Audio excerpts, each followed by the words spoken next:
மே மாதம் 30ஆம் தேதிக்குரிய பரலோக மன்னா. ரோமர் 12ஆம் அதிகாரம் 12ஆம் வசனம்.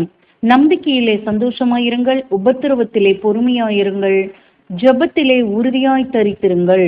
வசனத்திற்குரிய விளக்கம்.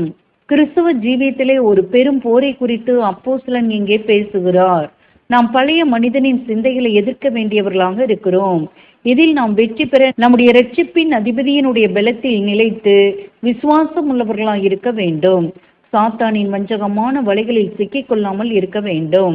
நம் வாழ்க்கையில் ஏற்படக்கூடிய பல கஷ்டங்கள் அன்பை இழந்து கசப்பான வார்த்தைகளை பேசும்படி செய்யும்.